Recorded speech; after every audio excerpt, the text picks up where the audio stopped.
Mês 4, no calendário do Eterno. Mês 7, dia 19 de 2022.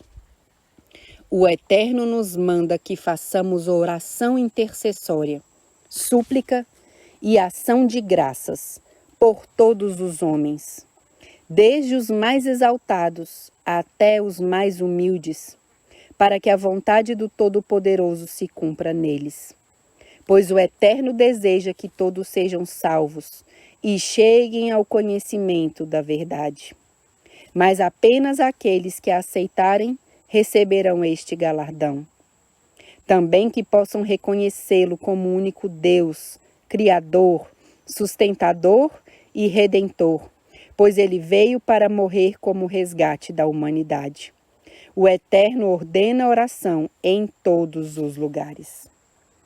Que cesse as iras e as contendas, que as mulheres sejam piedosas, não dadas a mexericos, à avareza, ao egocentrismo, à usurpação do lugar dado por Deus ao marido e chefe da família, e que o marido seja um homem dirigido por Deus, para que possa representar fielmente o Senhor para a sua família, como é o desejo do Todo-Poderoso.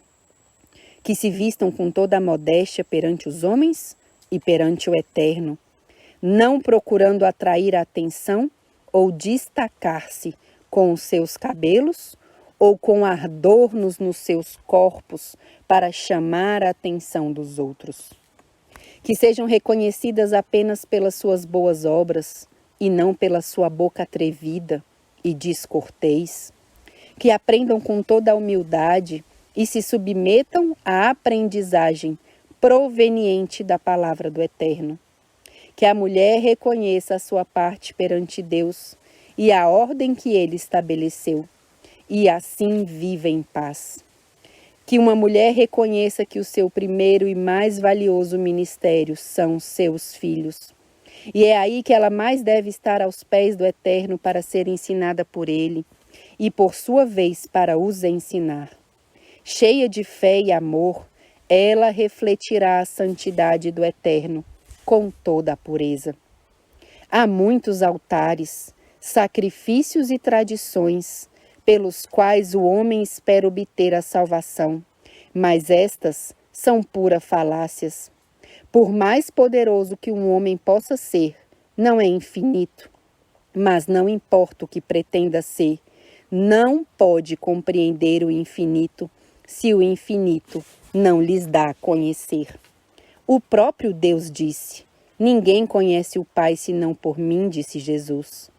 Por mais que façamos esforços para apresentar aos outros a grandeza de Deus, ficaríamos muito aquém da compreensão de quem Ele é.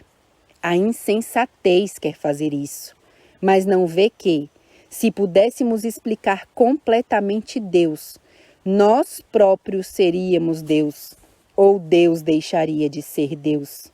E esse é o jogo mortal que o inimigo nos põe a jogar, quando nos faz acreditar que somos todos deuses, ou semideuses, e que podemos decifrar todos os mistérios de Deus, sem que Ele nos dê a conhecer. Isso, entre muitas coisas, também tem a ver com panteísmo.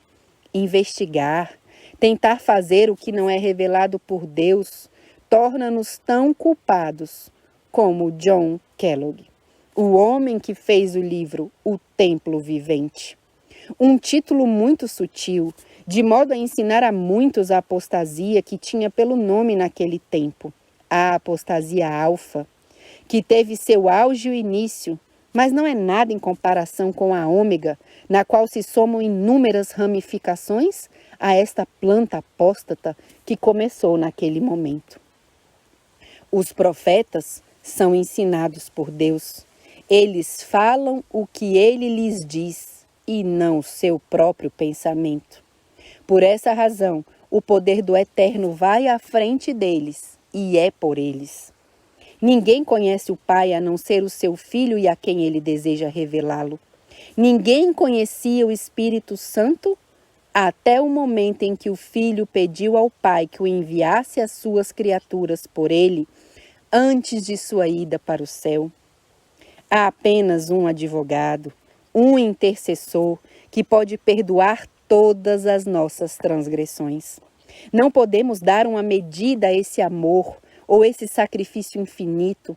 Há somente um intercessor. Não há nenhum profeta que já tenha morrido ou qualquer dos santos que estão na sepultura. Apenas Cristo Jesus é o nosso fiador, intermediário. É Ele que representa Deus Pai para a humanidade e que representa a humanidade diante de seu Pai. Ele veio a esse mundo como único substituto e fiador e plenamente capaz de salvar a raça humana e todos os que se arrependem e se convertem a Ele. E pelo seu poder, Ele coloca a alma penitente numa posição vantajosa. Apenas um igual a Deus pode servir de garantia perante Deus. Há apenas um Deus, Deus Pai, está sentado no trono e deu o seu único Filho como resgate e morte numa cruz pelo homem, para que pelas suas chagas fôssemos curados. O amor deste ser foi tão imenso que não pôde ser medido. Deus Pai e Deus Filho pela humanidade, por vocês, por mim, pela raça humana. Deus Filho Redentor, intercessor, advogado, intercede. Deus Filho perante Deus Pai, por cada mortal que se dirige a Ele com o coração contrito e humilhado, pedindo seu perdão. Deus Espírito Santo, o outro Consolador, como assim disse Deus Filho, que viria por Ele e nos convenceria da verdade e justiça, do pecado e do juízo, cuja blasfêmia contra Ele declarou: Cristo Jesus não será perdoada. Essa unidade de três pessoas coeternas trabalham constantemente, sem cessar, pela raça humana e só descansarão quando o pecado for para sempre erradicado. Se ensinarmos a verdade de acordo com os nossos modos ou formas, não haverá sempre uma harmonia perfeita, mas em Deus tudo é harmonioso. A verdade, como é em Jesus, é ensinada pelo poder do Espírito Santo, que habilita o verdadeiro educador. E sem opiniões diversas, agarramo-nos a Ele e não às nossas próprias ideias, de modo a estarmos em total acordo com Ele. Tal é o espírito e a ação daquele que move a Jesus Cristo na sua vida, como Ele assim o deseja. E é também a ação de quem morre totalmente para o eu e Cristo vive nele. Cristo Jesus é o bom pastor. Ele ama as suas ovelhas, tanto as do redil como as que se extraviaram, mesmo aquelas que não querem saber dele. Há muitos que Deus tem chamado a posições de confiança em sua obra e pede a estes que imprimam um molde santo na sua obra e não um molde errado, como se vê frequentemente. Alguns o Senhor chama ou permite estar perto de sua obra, para que o que está dentro deles possa ser exposto. Que contraste se vê entre o bom pastor e aqueles que vivem cheios de suficiência própria. São convencidos, ditatoriais, e o seu desejo é mandar e ser reconhecidos. Muitos profetizaram que o bom pastor levaria o seu rebanho em seu regaço, mas os convencidos, ditatoriais, que pensam ter a obra em sua totalidade nas suas próprias mãos, desejam que todos se curvem aos seus pés em reconhecimento e admiração, e não vivem para servir, mas para serem servidos. Muitos desejam posições na obra de Deus, e eles não conseguem ver que não é por querer, mas porque são chamados por Deus, porque desde há muito tempo Deus os está instruindo e estes são obedientes à sua voz. Outros desejam posições a fim de serem mantidos por outros, pois dizem: o trabalhador é digno de seu salário. Mas aquele que conhece o coração diz: aquele que molha o seu pão comigo no prato, é esse que me vai entregar. Dê poder a quem o deseja e saia correndo, fuja dele. Dê poder àquele que não o pede e descanse em paz. Muitos dos que hoje parecem ou afirmam ser fiéis apostatarão nesse momento, pois o anelo de algo novo e extravagante lhes chegará através da sedução e doutrinas de demônios enganadores. O seu falar não será sim, sim, nem não, não, mas falarão mentiras encobertas ou abertas, pois as suas mentes, cauterizadas pelo afastamento do Espírito Santo, são dominadas pelo inimigo das almas. Assim, eles falarão aos outros tudo o que é contrário a Deus. Deus diz uma coisa e eles mudam abertamente ou secretamente. E aquele que pratica qualquer uma das 7 formas de queda cairá no seu laço. Devemos descartar todas as fábulas profanas, provenientes das velhas paixões, em todos, incluindo até mesmo os mais velhos. Aquele que faz muito para ser visto, mas cuja vida não é contada como piedosa por Deus, não tem promessa de vida presente, nem futura. O fiel trabalha perante a adversidade, o opróbrio, e a sua fé aumenta ainda mais à medida que se agarra a Jesus Cristo. O velho despreza o jovem e o jovem o velho, e eles não se apercebem que nas mãos do olheiro todos são dirigidos por ele. Aquele que negligenciar ou usar indevidamente o dom concedido pagará pela sua negligência, mas o fiel viverá confiante. Meditemos sobre essas coisas e ocupemo-nos com elas.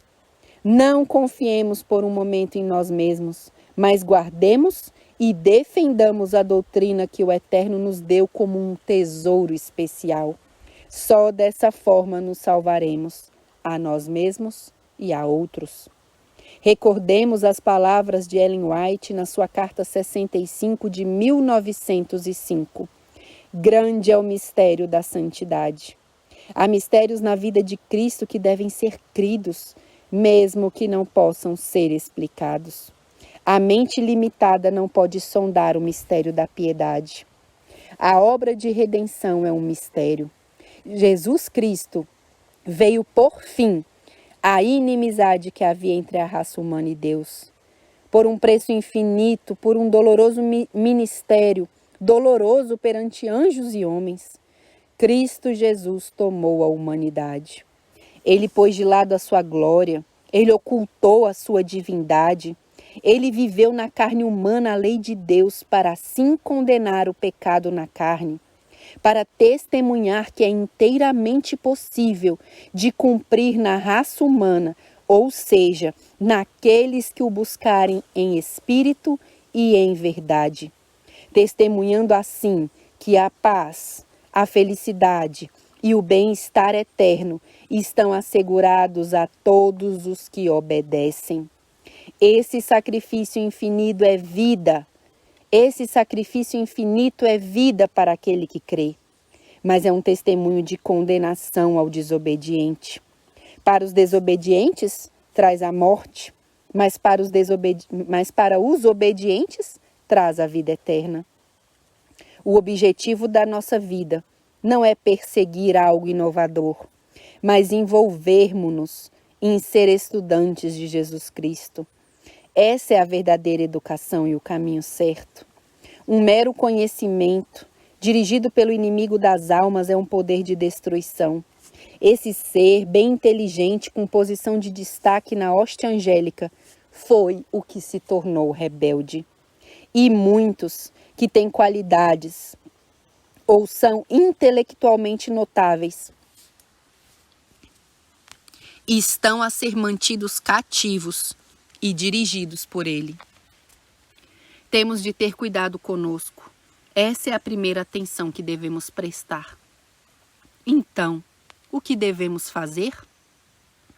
Entregar-nos ao Senhor, para que seja Ele que nos santifique para seu serviço. Segundo, peçamos a Deus que as nossas vidas sejam um verdadeiro exemplo de piedade, para que assim possa ultrapassar a eloquência que vive desprovida de uma vida bem ordenada. Terceiro, vamos levar a nossa vasilha ao Eterno para que Ele a possa recuperá-la e enchê-la com o azeite do Espírito Santo. Quarto, busca nele a sua graça, a clara compreensão, que é a que pela fé Ele poderá nos capacitar para fazer uma obra com êxito, com Ele. Quinto, vamos aprender com Ele o que significa realmente trabalhar por aqueles por quem Ele veio para dar a sua vida. E sexto, os nossos talentos sem Deus são um símbolo que retine. Só em Jesus Cristo existe esperança, força para lutar pela vida e para que o seu caráter se forme dentro de nós. Queira Deus que assim seja. Esse é o meu rogo e oração por todos os meus irmãos na vasta face da terra. Que possamos vir a compreender isso em toda a sua plenitude e, acima de tudo, que possamos pô-lo em prática nas nossas vidas. Que o Senhor nos abençoe.